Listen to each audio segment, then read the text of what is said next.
There's a line in Shakespeare about the slings and arrows of outrageous fortune. But from the Buddha's point of view, there's nothing particularly outrageous about these things. They're ordinary, everyday fortune. Ordinary, everyday life. There are a lot of slings and arrows. Pain is an arrow, as the Buddha said.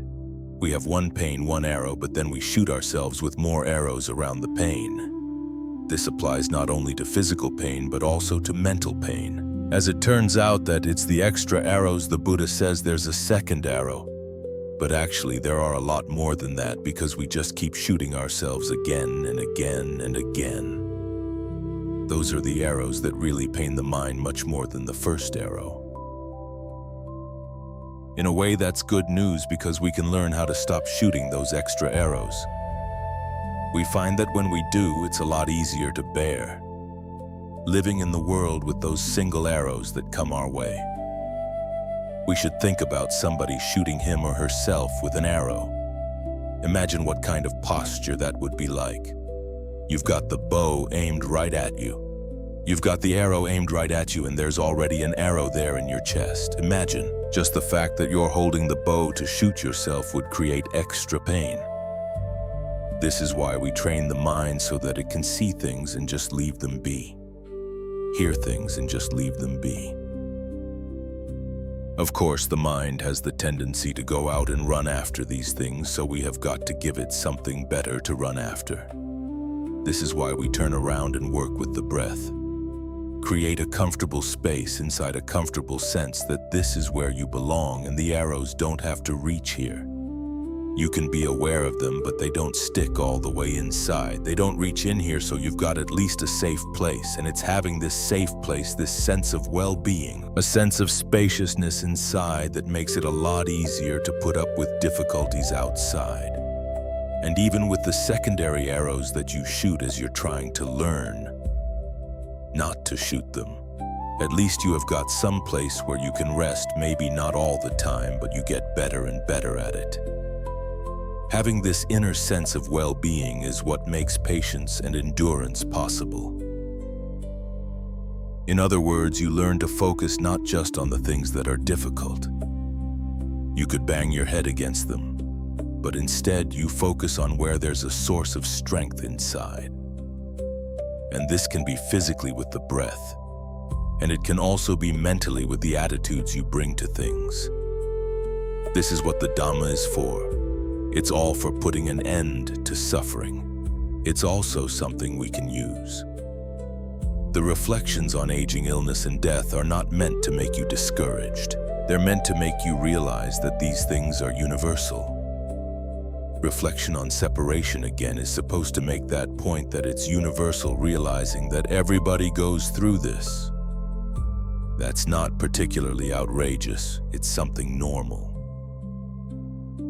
The Thai translation of that chant we do often. We are subject to aging, illness, and death. They translate as aging is normal, illness is normal, death is normal. When we can have that attitude, it relieves a lot of the pain.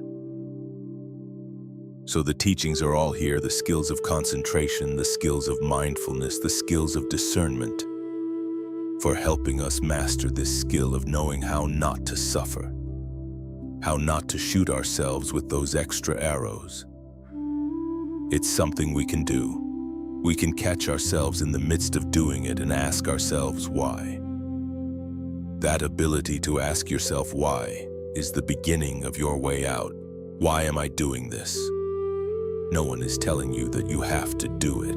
You may have picked up some ideas from society outside, from family, friends, about how this is the way you're supposed to react to the world, but it's good to have alternative patterns. This is why we have teachers. This is why we have books on Dhamma, to show you that there are other alternatives. Even though the world is full of arrows, you don't have to shoot yourself with the arrows. You can create your space inside where the arrows can't reach. And as you work with this, you find that there's something even deeper still inside that you don't have to create, and that's totally immune. So we live in a dangerous world, but the big dangers come in our own minds. Fortunately, the way out of that danger comes from within as well. The first step in meditation is to get settled in with the breath, settled in with the body. The more consistently you can stay with the breath, stay with the body, the more the mind will settle down. Mindfulness leads naturally into concentration this way.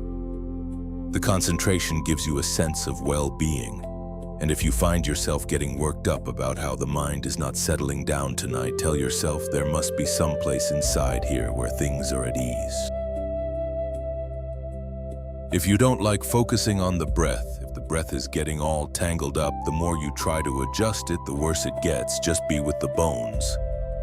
You don't have to do anything with the bones, they just sit there. Try to be as patient as the bones.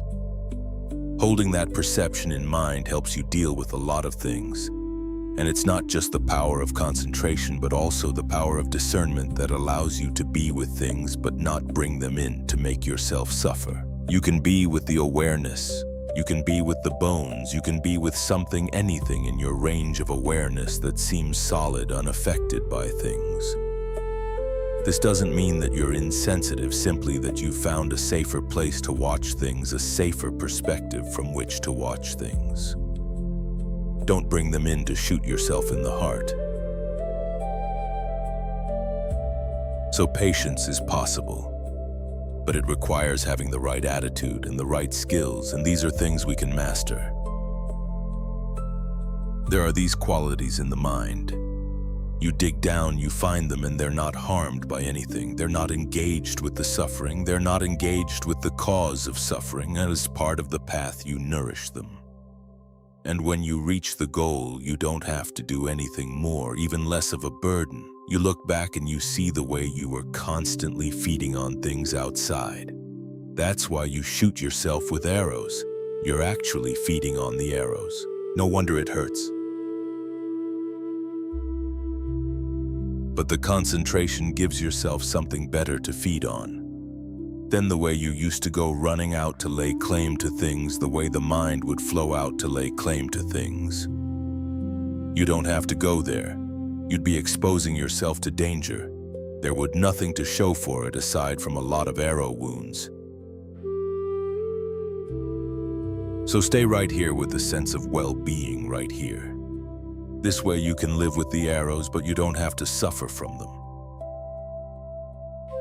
This is the Buddha's special skill, his special gift to us. You think of all the different things he could have taught after his awakening, all the visions he'd had of the worlds, and all the rest of the things he'd came to understand the night of his awakening and the 49 nights and days afterwards, and of course in the course of his many years after that. Instead, he taught something that's for our well-being, a skill that we can use that can be passed on from generation to generation. How you can live with the arrows but not suffer from the arrows. This is how you remove those arrows from your heart. The Buddha had that level of compassion, so it's only appropriate we try to have at least the same compassion for ourselves. That's how we keep the teachings alive so that they can get passed on to the next generation. So it's not just about ourselves, but this is where it begins.